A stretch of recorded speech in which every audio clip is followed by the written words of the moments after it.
la popularité du prince Harry et Meghan Markle aux États-Unis a été remise en question, car leur récente visite à New York n'a pas fait la une des journaux en Amérique. La récente visite de Meghan Markle et du prince Harry à New York n'a pas attiré l'attention aux États-Unis, car un expert royal note qu'un seul point de vente américain a couvert leur voyage. Russell Myers se demande s'ils sont aussi adorés aux États-Unis qu'on le pensait auparavant après que leur voyage ait été largement ignoré par la grande majorité des médias. Le couple a passé 3 jours dans la ville où ils ont mené un certain nombre d'engagements officiels. L'expert royal Russell Myers a déclaré au podcast Pod Save the Queen: « J'ai été vraiment intéressé par l'attraction que cela a eu aux États-Unis et la seule chose que j'ai vue qui tournait autour de Twitter était le New York Post qui les a balayés pour avoir roulé en ville dans un chargement de véhicules énergivores. Grand vieux détail de sécurité. Je ne pense pas que cela ait eu beaucoup de succès aux États-Unis, je ne suis pas trop sûr, il y a évidemment un public pour eux et nous le couvrons, je ne sais pas forcément s'ils sont aussi adorés aux États-Unis qu'on le pensait au départ. Certes, ils ont potentiellement beaucoup plus de partisans aux États-Unis qu'ici.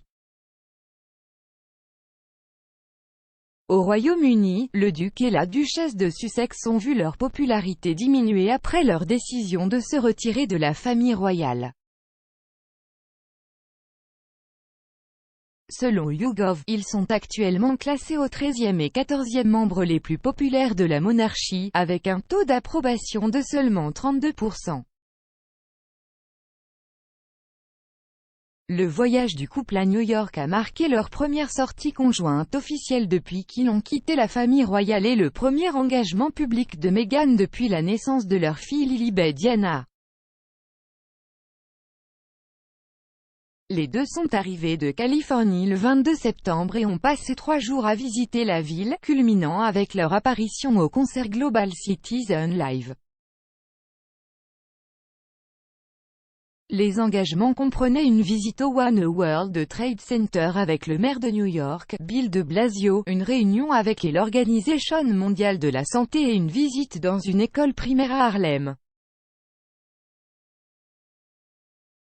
À la suite d'une visite avec Linda Thomas-Greenfield, l'ambassadrice des États-Unis auprès de l'ONU, elle a déclaré que le couple avait participé à des discussions concernant l'équité des vaccins et le changement climatique. Parlant de leur travail à New York, Russell Myers a poursuivi: « C'est un aspect assez vaillant de ce dont il parle d'égalité des vaccins, de changement climatique, ce sont de vrais problèmes de notre temps dont nous devrions parler. » L'engagement final du couple les a vus monter sur scène lors du concert Global Citizen Live à Central Park, où ils ont critiqué les sociétés pharmaceutiques ultra riches pour avoir retenu leurs recettes de vaccins. Le prince Harry et Meghan ont déjà travaillé pour sensibiliser à l'équité en matière de vaccins, le duc prononçant un discours lors du concert Global Vax Live en mai et le couple collectant des fonds pour le Global Vaccine Alliance Fund pour l'anniversaire de leur fils Archie.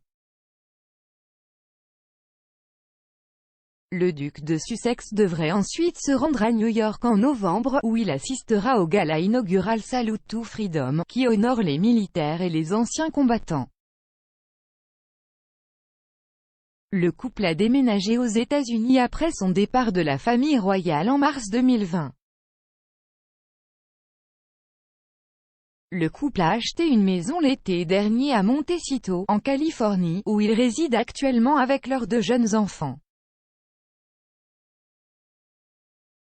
Depuis qu'il a quitté la famille royale, le couple a lancé sa fondation à but non lucratif Archewell, ainsi que signé plusieurs accords avec Netflix et Spotify, alors qu'il passe de membre de la monarchie à personnalité publique.